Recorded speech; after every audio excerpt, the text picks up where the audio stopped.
Salut tout le monde, c'est Anonymal. Aujourd'hui on se retrouve pour une vidéo qui est ultra particulière et c'est vrai qu'on dit souvent ça et tout, c'est vraiment le cas. Aujourd'hui ça va être une vidéo vraiment calme dans laquelle je vais pas gueuler, ça va pas partir dans tous les sens et tout. Je voulais juste vous parler de mon parcours sur internet. Pourquoi est-ce que j'ai décidé de faire ça maintenant? Tout simplement parce que j'y ai pensé là juste avant de tourner cette vidéo, elle était pas prévue à la base et je me suis dit que ce serait ultra intéressant pour peut-être inspirer des gens. Je suis pas en train de dire que je suis quelqu'un d'inspirant ou quoi, quelqu'un qui réussit ou quoi que c'est pas du tout. Aujourd'hui je suis youtubeur et je sais que c'est le rêve de beaucoup de personnes. Ce rêve là, ces personnes se disent souvent que c'est inatteignable, que machin truc bidule, et ça dans plein de domaines. C'est pas forcément lié qu'à YouTube. Il y en a qui veulent faire de la musique et qui se disent que c'est trop loin pour eux, etc. Il y en a qui veulent faire du cinéma, qui se disent que c'est trop loin pour eux. Vous avez compris. Je me dis juste que ça peut être intéressant de témoigner de mon parcours.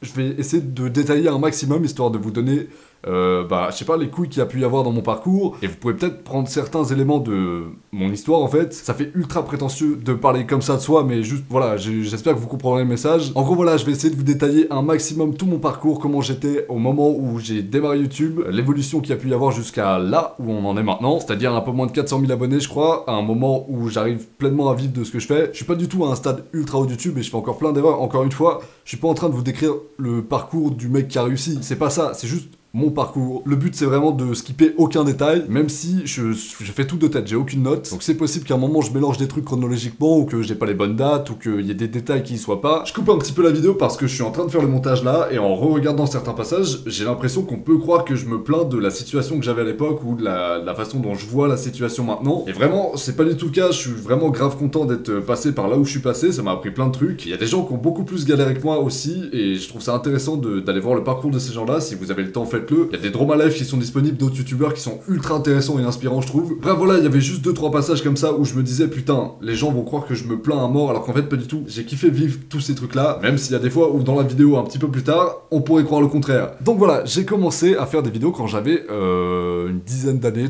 10 ans peut-être même moins.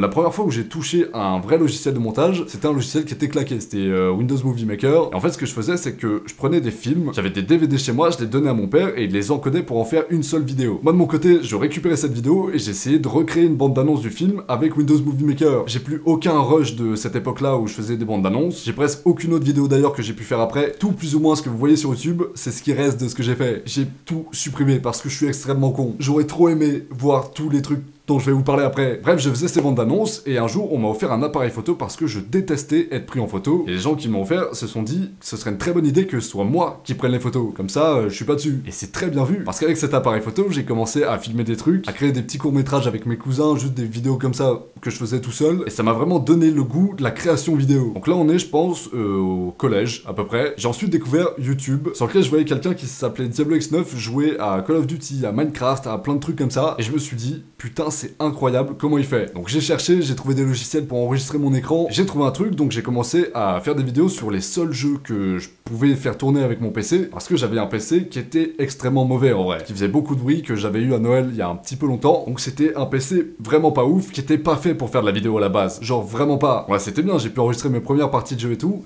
sauf que j'avais pas de micro. Ce que j'ai fait c'est que mon père avait un tout petit peu de matériel, je sais pas du tout d'où ça sortait, mais en gros il avait un espèce de micro-cravate qui vaut absolument rien, c'était un truc qui grésillait, ça devait peut-être être le genre de micro-cravate que j'avais testé qui vaut 2 €, et sur ce micro-cravate il y avait plus de pince pour mettre au niveau du col. Du coup j'ai pris un crayon à papier sur lequel j'ai enroulé mon micro-cravate, ce crayon à papier là je l'avais fixé sur une tirelire avec de la pâte à fixe, et ça me permettait d'avoir un genre de micro que je puisse poser sur une table, comme ça je pouvais jouer en même temps et commenter. C'est ce que j'ai fait pendant très longtemps, et accrochez-vous, j'ai fait des tutos Minecraft, ainsi qu'un let's play que j'ai jamais fini d'Half-Life 2. J'ai fait aussi avec un pote des vidéos sur Battlefield Bad Company 2, on essayait de commenter ça à deux, je sais même pas comment c'était possible, et en vrai, je me souviens d'un truc, c'est qu'à chaque fois qu'il disait mon prénom, on recommençait toute la vidéo. Parce que j'étais parano et que je voulais pas que les gens connaissent mon prénom. Et en fait, je connaissais rien au montage. Je savais pas qu'on pouvait biper un truc ou juste le supprimer. Du coup, on recommençait tout. Bref, voilà, ça c'était les galères du tout début. Je faisais vraiment 10 vues par vidéo, même pas. J'étais là en mode, bon bah, c'est cool, mais ça fait pas beaucoup quoi.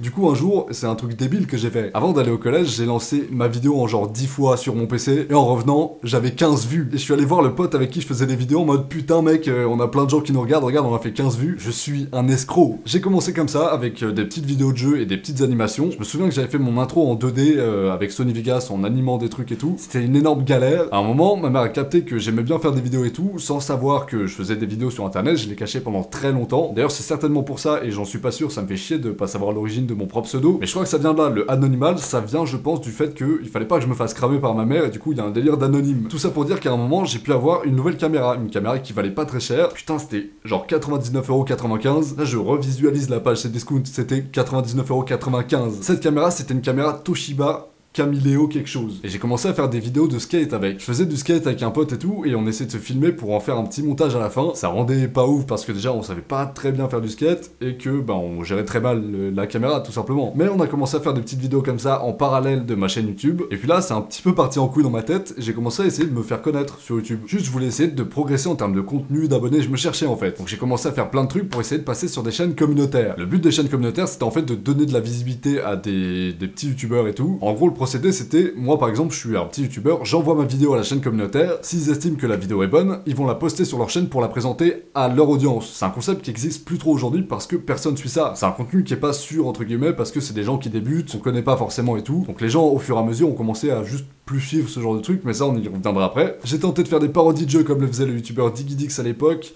J'ai tenté aussi de faire des vidéos Funtage, ça c'est un grand moment ça. Les vidéos Funtage c'était des vidéos dans lesquelles les gens jouaient à des jeux vidéo et compilaient les meilleurs moments. Du coup ce que je faisais c'est que je jouais, et quand je faisais mes vidéos en live commentary, c'est-à-dire commenter en direct, je me sentais pas forcément drôle. Ce que j'ai fait c'est que j'enregistrais complètement mon gameplay. D'ailleurs putain, je me rappelle que j'avais investi à ce moment-là dans un Avermedia, je sais plus où j'ai trouvé la thune. À mon avis c'était vraiment des économies de genre d'années. J'avais acheté un Avermedia pour pouvoir filmer ce que je faisais sur la PS3, donc je faisais une session d'1 heure, 2 heures de jeu, et après je regardais le gameplay et j'écrivais des blagues dessus. Des vannes vraiment pas ouf qui en plus faisaient genre que c'était en direct alors que pas du tout. Je réenregistrais ça par-dessus. Donc c'était évidemment extrêmement malaisant, mais j'envoyais ces vidéos aux chaînes communautaires pour essayer de me faire connaître et tout. Évidemment personne n'acceptait. Et à un moment pendant mes vacances d'été, j'étais chez mes grands-parents et je me suis demandé un truc complètement débile. Le mois de décembre, ça vient de DK qui vient de 10. Mais dans le calendrier, c'est pas le 10e mois, c'est le 12e. Comment ça se fait? Du coup je suis allé chercher, je me souviens pas du tout pourquoi c'est le cas, et je me suis dit putain ce serait intéressant de raconter ce genre d'anecdotes, faut que j'en trouve plein, je regroupe, je fasse un top de genre 10 anecdotes et que je les foute dans une vidéo. Et à l'époque vraiment ça existait pas, personne faisait ça. J'étais ultra content de moi, je faisais ça sur un fond de Call of Duty que j'enregistrais avec l'Avermedia, je faisais le montage, je mettais mes anecdotes sur YouTube et j'essayais de les faire passer sur les chaînes communautaires. J'ai réussi à faire passer mes vidéos sur les chaînes communautaires et là vous vous dites ça y est putain c'est le début du succès, pas du tout. Quoique un petit peu mais c'était très léger. Du moment où j'ai commencé YouTube à cette période où j'ai commencé à faire des anecdotes, ça m'a pris 2 ans, j'ai accumulé 70 abonnés. Je sais pas si vous vous rendez compte mais aujourd'hui ça représente un dixième de ce que prend la chaîne tous les jours. C'est juste incroyable. Donc pendant 2 ans, j'ai fait des vidéos pour 70 personnes au max. Donc j'ai commencé à faire passer mes anecdotes sur des chaînes communautaires, j'ai pris un petit peu plus d'abonnés, des retours aussi, et il s'avère que ces vidéos-là étaient nulles. En fait, juste c'était pas bien. Du coup j'avais pas mal de retours négatifs et c'était normal. Donc ça m'a forgé, j'ai fait plein d'anecdotes pendant très longtemps et tout.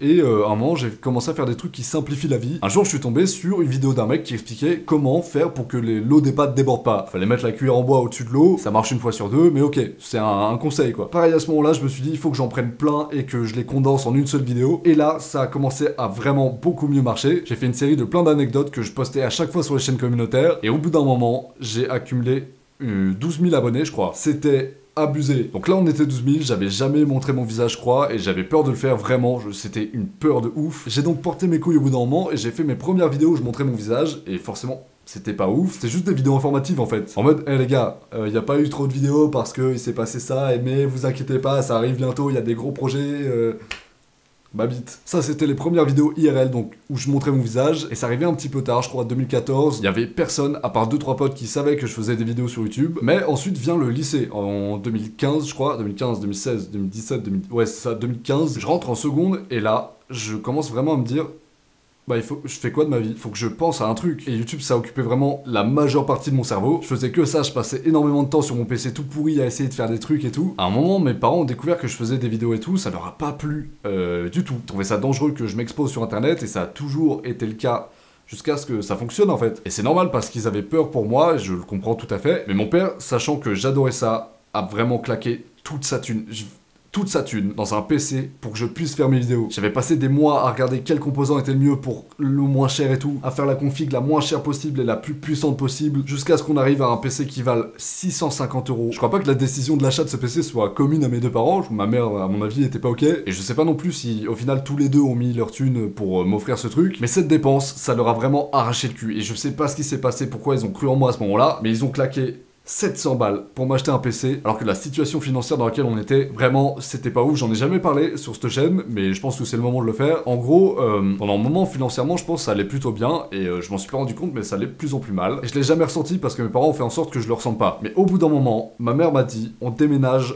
en HLM. Ça m'a matrixé le cerveau. Je me suis dit, ah ouais, on est pauvre. Littéralement, on est pauvre. C'est vraiment ce que j'ai pensé, je me suis dit putain on est pauvre. Du coup c'est pour ça que ça me fait énormément rire les gens qui me traitent de gosse de riche dans les commentaires. Parce que c'est vrai qu'aujourd'hui j'ai du matos et tout et qu'on pourrait penser que de base je suis blindé. Mais non, vraiment pas du tout. Et c'est pour ça que c'est important pour moi de vous raconter comment tout a été fait de A à Z. C'est un discours totalement claqué hein, mais de base j'avais rien. Juste un PC. J'avais aussi demandé un micro à Noël et toute ma famille s'est mis dessus. J'avais passé énormément de temps pareil comme la dernière fois, à essayer de trouver le micro le moins cher pour le plus de résultats possible. Et j'ai trouvé le micro qui m'enregistre encore actuellement. Ce micro-là, c'est une antiquité, j'ai presque démarré avec. En parallèle, donc, je rentre au lycée et je commence à travailler pour les chaînes communautaires sur lesquelles j'essayais de passer. En gros, de base, je faisais les miniatures. Et à un moment, j'étais assez à l'aise avec ça et j'ai demandé à faire un peu plus. Et là, c'est devenu du tryhard. Je triais tous les messages que recevait la chaîne communautaire, il y en avait énormément. Je téléchargeais les vidéos, je mettais l'intro de la chaîne communautaire dans la vidéo, je faisais le rendu, je créais une miniature, je créais un titre et je mettais ça en ligne sur YouTube. Je faisais en gros l'entretien de la chaîne. Ça a commencé à me ramener un tout petit peu d'argent, donc c'était des 50, 100 euros au début par mois, ce qui était